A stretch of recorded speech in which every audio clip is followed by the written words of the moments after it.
Welcome to steno dictation. अगर आप इस चैनल पर नए हैं तो चैनल को सब्सक्राइब करें और बेल आइकन ज़रूर दबाएं।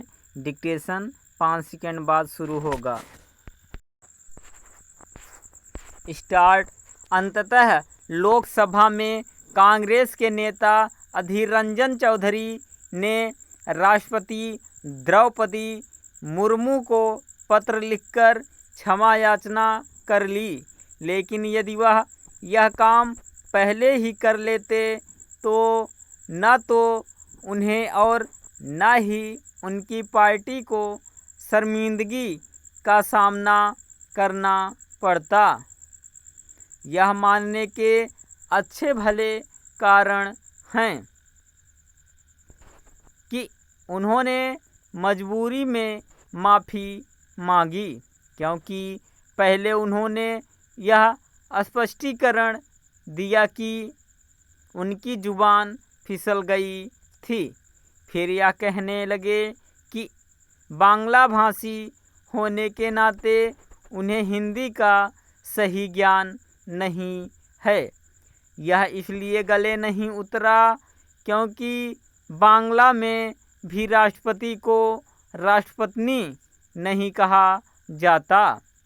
इसके अतिरिक्त लंबे समय से सांसद होने के नाते उन्हें यह सामान्य सी जानकारी होनी चाहिए थी कि जब प्रतिभा पाटिल पहली महिला राष्ट्रपति बनी थी तब किसी ने उस तरह की कोई टिप्पणी नहीं की थी जैसी उन्होंने की।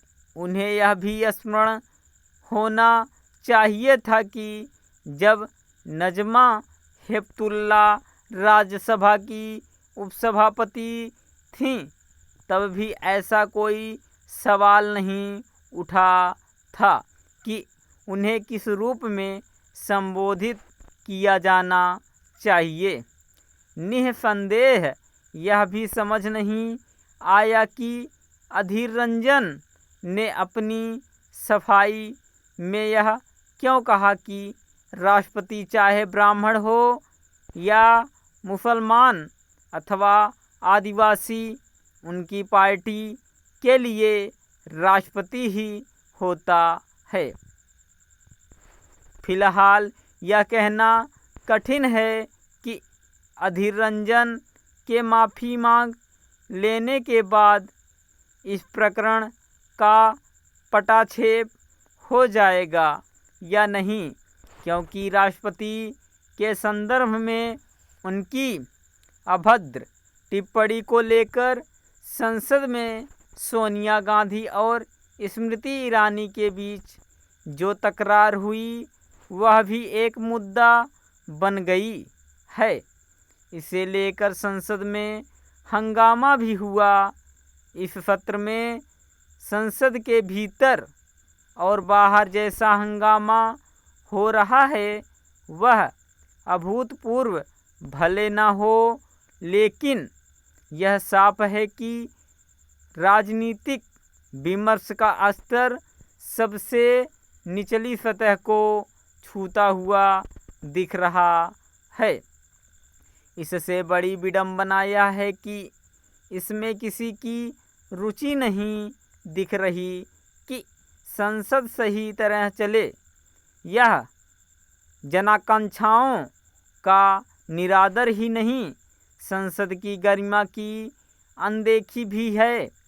क्या यह विचित्र नहीं कि जो विपक्षी सांसद लोकसभा और राज्यसभा में नारेबाजी और हंगामा करने के आरोप में निलंबित किए गए, वे यह प्रतीति करा रहे हैं कि हंगामा करके सदन न चलने देना ही उनका प्राथमिक दायित्व है।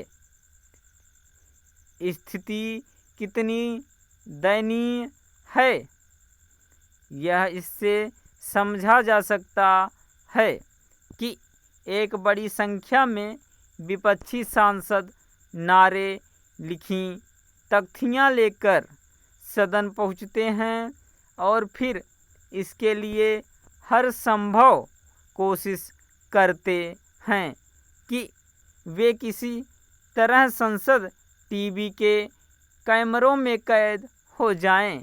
इसके बाद वे यह शिकायत भी करते हैं कि उन्हें अपनी बात कहने का अवसर नहीं मिल रहा है।